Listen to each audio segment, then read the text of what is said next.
একজন গুজরাটি ব্যবসায়ী সাউথ আফ্রিকায় থাকতো। নাম হচ্ছে দাদা আবদুল্লাহ।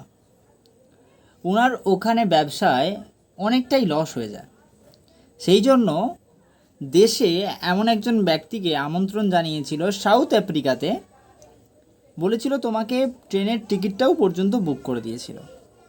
আর আমাদের এখান থেকে গুজরাট থেকে একজন ব্যক্তি ওখানে ওকালতি করার জন্য গেছিলো অ্যাজ এ উকিল, তার কেসটাকে লড়ার জন্য। তো ওনার যখন টিকিট বুক হয়ে যায়, ফার্স্ট ক্লাস ট্রেনের টিকিটে যখন যাচ্ছে উনি সাউথ আফ্রিকা, তখন ওখানে কিছু ব্রিটিশ ওনাকে প্রশ্ন করে যে কালো চামড়ার মানুষ, তুমি ফার্স্ট ক্লাসে তুমি জার্নি করছো। ওনাকে খুব হেনস্থাও হতে হয় এবং ওনাকে লাথি মেরে ট্রেন থেকে ছুঁড়ে ফেলে দিয়েছিল বাইরে। সেইখানে স্টেশনে প্ল্যাটফর্মে পড়ে থেকে ব্যক্তি একটা কথা বলেছিল, হে ব্রিটিশ, তুমি আমাকে তোমাদের ট্রেন থেকে আমাকে লাথি মেরে ছুঁড়ে ফেলে দিয়েছ, আমি আমাদের দেশ থেকে তোমাকে লাথি মেরে ছুঁড়ে ফেলে দেবো। আপনি ঠিক বুঝতে পারছেন আমি কার কথা বলছি। নাম হচ্ছে মহাত্মা গান্ধী। একটা ছোট জিনিস আপনাকে দেখাবো, যেটা হচ্ছে এই দেখুন, এই টাকাতে একজন ব্যক্তির কিন্তু ছবি আছে। নামটা নিশ্চয়ই বুঝতে পারছেন, ঠিক শুনছেন। প্রত্যেকটা ভারতবর্ষের প্রত্যেকটা টাকাতে ওনার ছবি আছে। কেন, ওয়াই? আজকের বিষয়ে একটা ছোট্ট কথা।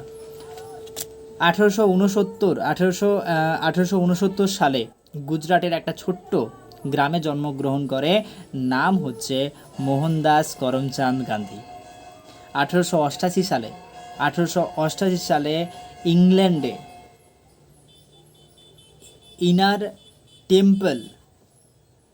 ইনার টেম্পল লন্ডনে উনি আইনজীবী হিসাবে ব্যারিস্টারি পাস করে। সেই ব্যক্তি ওখানে অনেক দিন ওকালতি করার পরে ভারতবর্ষে ফিরে এসেছিল, ভারতবর্ষ মানুষের হয়ে লড়ার জন্য। 1915 সালে ভারতবর্ষকে সাপোর্ট করার জন্য, ভারতবর্ষের হয়ে কিছু করার জন্য আমাদের এখানে এসেছিল। 1920 সালে উনি প্রথম যে জার্নি শুরু করেছিল সেটা হচ্ছে অসহযোগিতা আন্দোলন। মানে আমরা ভারতবর্ষবাসী, আমাদের এখানে ইংরেজরা মানে ব্রিটিশরা রাজ করতে এসেছিল জাস্ট ব্যবসা করার জন্য। তারা তাদের যা কিছু জিনিসপত্র আমাদের ভারতবর্ষে এসে ব্যবসা করছে এবং আমাদেরকে শোষণ করছে। আর সেই জিনিসটাকে উনি কী করেছিল, অসহযোগিতা আন্দোলন, মানে আমাদের ভারতবর্ষে আমাদের যা কিছু বানাতে পারবো ইন্ডিয়াতে, আমরা আমাদের স্বদেশি জিনিসপত্র ব্যবহার করব, স্বদেশি জিনিসপত্র। ওনার একটা চরখা থাকতো, আমরা দেখেছি ছবি, চরখা থাকতো। সেই চরখাতে যে প্রথম যে পোশাকটা তৈরি হতো, সেই পোশাকটা যেন স্বদেশি হয়। যে কাপড়টা ব্যবহার করছি, ইংরেজদেরকে আমরা কোনোরকমভাবে আমরা কোনো কিছু ইনকামের সোর্স আমরা দেবো না। আমাদের যে কাপড়টা তৈরি সেটা আমরা করব। যত স্কুল কলেজ ইউনিভার্সিটি ছিল ওনাদের তৈরি করা, আমরা সেটা আমাদের বিদ্যাপীঠ তৈরি করব। আমরা অনেকে প্রাথমিক বিদ্যালয়ে আমরা পড়াশুনো করছি, প্রাথমিক বিদ্যাপীঠ বলে আমাদের থাকতো। সেই বিদ্যাপীঠ আমাদের ভারতবর্ষে তৈরি। এবং আমাদের এখানে যতজন ব্যারিস্টার তখন থাকতো সবাই কিন্তু আমাদের নিজেদের স্বদেশি অসহযোগিতা আন্দোলনে কিন্তু আমাদের কাজ করার জন্য সবাই কিন্তু সহযোগিতা করেছিল। তারপর থেকে আমাদের জার্নি শুরু হয় 1931 সালে। লবণের দাম 2400% করে দিয়েছিল 1931 সালে। সেইখানে প্রতিবাদ শুরু হয়, ডান্ডি মার্চ। আমাদের গান্ধীজি সেটাকে মেন লিড করেছিল, প্রশিক্ষণ দিয়েছিল ভারতবর্ষের মানুষকে। 87 জন মানুষকে সিলেক্ট করেছিল যে 358 কিলোমিটারের রাস্তা হাঁটা পথ হবে, আর সেখানে আমি হেঁটে যাব, আমি মার খাবো, আর তোমাদেরও প্রচণ্ড পরিমাণে মার খেতে হবে। সেরকম প্রস্তুতি নিয়ে সবাই বলেছিল হ্যাঁ আমরা প্রস্তুত। 358 কিলোমিটারের পথে প্রচুর মারধর নিজেও খেয়েছে, ওনাদেরকেও এমন ওদের বলেও ছিল আগে যে তোমরা হতে পারে নাও ফিরে আসতে পারো, যতজন ব্যক্তি যাচ্ছে হতে পারে মৃতদেহ ফিরে আসতে পারে। তাও তারা সহযোগিতা করেছিল, কারণ এমন একজন ব্যক্তি যাকে গোটা দুনিয়া আজকে সালাম করত। 77টা দেশে যেই ব্যক্তির মূর্তি আছে, এবং আজকে কেন আজকে এই মানুষটাকে সবাই আজকে এতটা পরিমাণে এই করে? আমরা জানি যে আমাদের নেতাজি সুভাষচন্দ্র বোস আমাদের পশ্চিমবাংলার গর্ব এবং আমাদের দেশের গর্ব। আজকে যেই মানুষটা, ওনারই সঙ্গে একটা সময় ছিল, কিন্তু ওনার একটা নীতিতে উনি কিন্তু একদম সহমত ছিলেন না, যেটা হচ্ছে আমাকে যদি কেউ এক গালে মারে তাহলে আমি আরেক গাল বাড়িয়ে দেবো। উনি বলেছিল এই করে আমি দেশ স্বাধীন করতে পারবো না। ওনার মেন যে বাণী ছিল কি, তুমি আমাকে রক্ত দাও, আমি তোমাকে স্বাধীনতা দেবো। আর সেটারই জন্যে উনি কিন্তু গান্ধীজি এটা কিন্তু একদম সহ করতে পারতো না।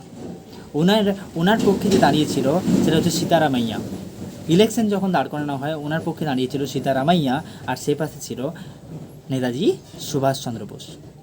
1345 ভোটে 1345 ভোট পেয়েছিল সীতারামাইয়া, আর সে পাশে 1585 ভোট পেয়েছিল নেতাজি সুভাষচন্দ্র বোস। কিন্তু আমাদের গান্ধীজি ওখানে কি করেছিল, যে উনি চাননি যে আমাদের নেতাজি সুভাষচন্দ্র বোস যাতে জিততে পারে, কারণ তখন কিন্তু একটা ভেদ একটা তৈরি হবে। সেখানে জিতেছিল উনি, কিন্তু ওনাকে ওনার পদ থেকে জেতার পরে ওনার পদ থেকে ইস্তফা দেওয়ার জন্য জারিও কিন্তু মহাত্মা গান্ধী করেছিল। আমি জানি না এটা ওই সময় সিদ্ধান্ত নেওয়াটা ওনার পক্ষে ঠিক হয়েছিল কি ভুল, কিন্তু এটা কিন্তু উনি চেয়েছিল আমার দেশটাকে ধরে রাখতে হবে। সেই জন্য উনি সেই দেশের বাঁচার জন্য, দশের বাঁচার জন্য আজকে সিদ্ধান্তটা নিয়েছিল। তারপর আমাদের নেতাজি সুভাষচন্দ্র বোস চলে যায় জার্মানিতে, ওখানে যাতে উনি আরও প্রস্তুতি নিতে পারে।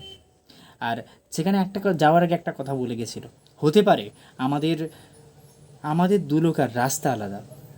নেতাজি সুভাষচন্দ্র বোস একটা দারুণ একটা কথা বলে গেছিল, হতে পারে আমাদের দুজনকার রাস্তা আলাদা, কিন্তু আমাদের উদ্দেশ্য এক। আমরা চাই আমাদের ভারতবর্ষ যেন স্বাধীন হয়, আর সেই স্বাধীন দেশে আজকে আমরা বেঁচে আছি। আমরা খুলে আজকে শ্বাস নিতে পারছি। আমাদের সব থেকে গর্বের বিষয় 1942 সালে, আমাদের সব থেকে গর্বের বিষয় 1942 সালে, যাকে সবাই গান্ধী বুড়ি বলে সবাই জানতো, গান্ধী বুড়ি বলে জানতো। আমাদের তমলুকবাসী হিসেবে আমরা গর্ববোধ করতে পারি, এমন একজন ব্যক্তি 77 বছর বয়সে, 77 বছরের ভদ্রমহিলা হাতে তিরঙ্গা নিয়ে 23শে সেপ্টেম্বর 1942 সালে তমলুক পুলিশ স্টেশনের ওপরে উনি একটাই জিনিস দেখতে চেয়েছিল, আমাদের ভারতবর্ষের পতাকা। তমলুক পুলিশ স্টেশনে প্রায় 6000 লোকের র্যালি নিয়ে উনি চলেছিল আমাদের পুলিশ স্টেশনের ওপরে, তমলুক পুলিশ স্টেশনের উপরে ভারতবর্ষের স্বাধীনভাবে পতাকা দৌড়াবে। সেখানে ওনাকে তিনটে গুলি ওনার ছাতিতে মেরে ওনাকে, উনি সেই তিরঙ্গাকে হাতে করে নিয়ে আমাদের দেশের মাটিতে স্বাধীন হয়েছিল, আমাদের দেশের মাটিতে অমর হয়েছিল এমন একজন ভদ্রমহিলা, 77 বছর ভদ্রমহিলা, তখন করে দিনে 1942 সালে। আমরা এটুকু বলি না যে নারী সমাজ দুর্বল, না, একদম নয়। আমাদের দেশে লিড করেছিল এরকম একটা মানুষ। আমরা অনেক মানুষকে জানি। একটা জায়গায় খুব খারাপ লাগে, যেটা হচ্ছে যখন আমাদের কলকাতা অ্যাসেম্বলিতে ওইখানে 3 জন বীর সৈনিক,